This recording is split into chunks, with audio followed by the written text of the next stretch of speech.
వాల్మీకి మహర్షి గురించి స్కాంద పురాణంలో సనత్ కుమారుడు వ్యాస మహర్షికి వివరించాడు.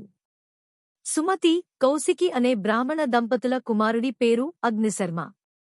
ఆ అగ్నిశర్మకి చదువు, అనగా వేదములు మొదలైనవి సరిగ్గా అబ్బలేదు.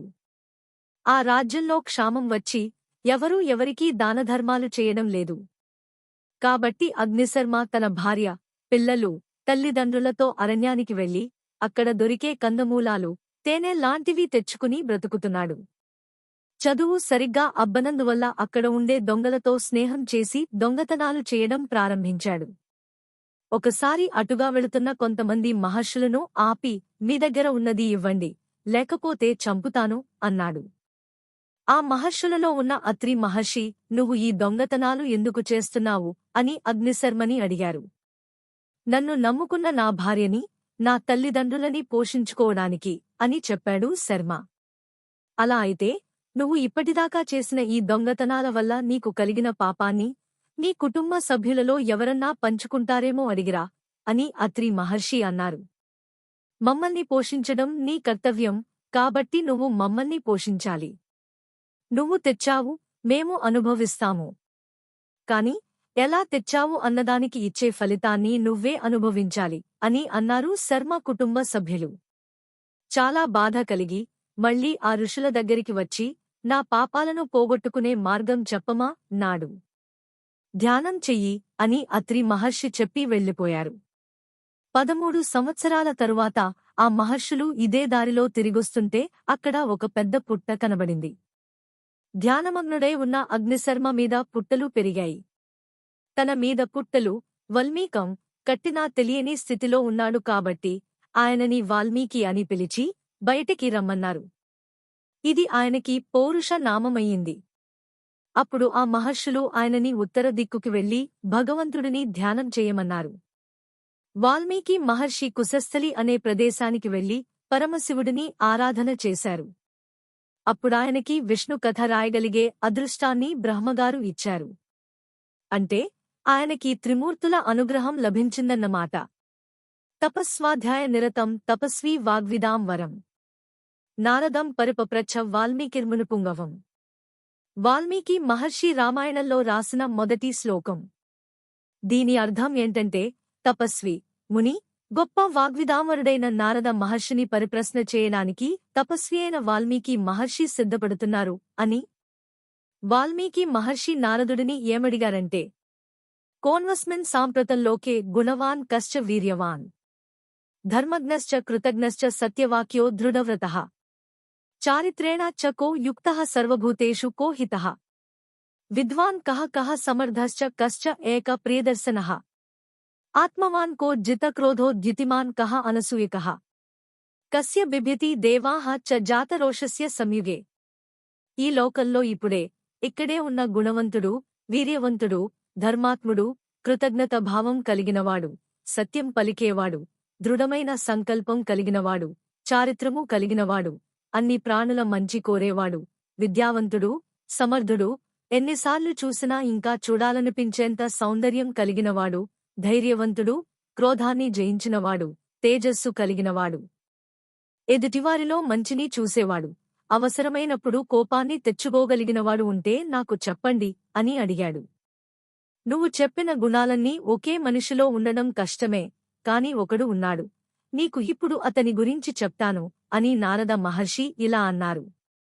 ఇక్ష్వాకు వంశములో రాముడిని పేరుగల ఒక వ్యక్తి జన్మించాడు. ఆయనకి నువ్వు అడిగిన 16 గుణాలు ఉన్నాయి అని చెప్పి ఒక 100 శ్లోకాలలో సంక్షిప్త రామాయణాన్ని వాల్మీకి మహర్షికి నారదుడు చెప్పాడు. చెప్పిన తరువాత నారదుడు వెళ్ళిపోయాడు. విన్న వాల్మీకి మనస్సు చాలా ఆనందంగా ఉంది. ఆ రోజు మధ్యాహ్న సమయంలో సంధ్యావందనం చేయడానికి తమసా నదీ తీరానికి భారద్వాజుడు అనే శిష్యుడితో వెళ్లారు. అదే సమయంలో ఒక చెట్టు మీద సంభోగం చేసుకుంటున్న 2 క్రౌంచ పక్షులని చూశారు. అప్పుడే అక్కడికి వచ్చిన ఒక బోయవాడు పాపనిశ్చయుడై మిథున లక్షణంతో ఉన్న ఆ మగ క్రౌంచ పక్షి గుండెల్లో బాణం పెట్టి కొట్టాడు. కిందపడిన ఆ మగ పక్షి చుట్టూ ఆడ పక్షి ఏడుస్తూ తిరుగుతోంది. అప్పటిదాకా మనసులో రామాయణాన్ని తలుచుకుంటున్న వాల్మీకి మహర్షికి ఈ సంఘటన చూసి బాధ కలిగి ఆయన నోటి వెంట అనుకోకుండా ఒక మాట వచ్చింది. మా నిషాద ప్రతిష్టాం త్వం మగమః శాశ్వతీః సమాహ యత్ క్రోంచమిథునాదేకం అవధీః కామమోహితం. ఓ దుర్మార్గుడైన బోయవాడా! మిథున లక్షణంతో ఉన్న 2 క్రోంచ పక్షులలో ఒక క్రోంచ పక్షిని కొట్టినవాడా, నీవు చేసిన పాపము వలన నీవు ఎక్కువ కాలం జీవించి ఉండవుగాక అని శపించాడు. ఆయన స్నానం ముగించి ఆశ్రమానికి బయలుదేరారు. కాని ఆయన నోట్లో ఈ మాటలు తిరుగుతూనే ఉన్నాయి, మనసులో ఆ క్రోంచ పక్షులే కనిపిస్తున్నాయి. అలా ఆయన శిష్యులు కూడా ఈ మాటలని ధారణ చేశారు. అలా అది శ్లోక రూపం దాల్చింది. ఇంతలో చతుర్ముఖ బ్రహ్మగారు అక్కడ ప్రత్యక్షమయ్యారు. ఆశ్చర్యపోయిన వాల్మీకి మహర్షి బ్రహ్మగారిని ఆశ్రమంలోకి తీసుకెళ్లి కూర్చోపెట్టారు. అప్పుడు బ్రహ్మగారు అన్నారు, ఓ బ్రాహ్మణుడా! నీ నోటి వెంట వచ్చిన ఆ శ్లోకమే రామాయణ కథ అన్నారు. ఆ శ్లోకానికి అర్థం చూడండి. నిషాద అంటే బోయవాడు అని ఒక అర్థం, అలాగే సమస్త లోకములు తనయందున్న నారాయణుడు అని ఒక అర్థం. మా అంటే లక్ష్మీదేవి. మా నిషాద ప్రతిష్టాం త్వం మగమః శాశ్వతీః సమాహ అంటే లక్ష్మిని తనదిగా కలిగిన ఓ శ్రీనివాసుడా, నీ కీర్తి శాశ్వతముగా నిలబడుగాక. యత్ క్రోంచమిథునాదేకం అవధీః కామమోహితం, కామము చేత పీడింపబడి బ్రహ్మగారు ఇచ్చిన వరముల చేత అహంకారము పొంది కామమే జీవితంగా జీవిస్తున్న రాక్షసుల జంట అయిన రావణమండోదరులలో రావణుడు అనే క్రోంచ పక్షిని నీ బాణంతో కొట్టి చంపిన ఓ రామా, నీకు మంగళం జరుగుగాక అని ఆ శ్లోక అర్థం మారింది. బ్రహ్మగారు అన్నారు, నా శక్తి అయిన సరస్వతి అనుగ్రహం చేత నువ్వు ఈరోజు రామాయణాన్ని పలికావు. నాయనా, నేను నీకు వరం ఇస్తున్నాను, నువ్వు కూర్చుని రామాయణం రాద్దామని మొదలెడితే రాముడు, లక్ష్మణుడు, సీతమ్మ, రాక్షసులు మొదలైన వాళ్లు మాట్లాడినదే కాదు, వాళ్ల మనస్సులో అనుకున్న విషయాలు కూడా తెలుస్తాయి. ఈ భూమి మీద నదులు, పర్వతాలు ఎంతకాలం ఉంటాయో అంతకాలం రామాయణం ఉంటుంది. ఇందులో ఒక్క మాట అబద్ధం కాని, కల్పితం కాని ఉండదు. నువ్వు ఇంకా రామాయణం రాయడం మొదలుపెట్టు అని వరం ఇచ్చి వెళ్ళిపోయారు. వాల్మీకి మహర్షి ధ్యానం చేసి కూర్చోగా బ్రహ్మగారి వరం వల్ల జరిగిన రామాయణం అంతా ఆయనకి కనబడసాగింది. ఆయన రామాయణం రచించడం ప్రారంభించారు. మొత్తం 24,000 శ్లోకాలు, 6 కాండలు, 6 కాండల మీద ఒక కాండ, 500 సర్గల రామాయణాన్ని రచించడం ప్రారంభించారు.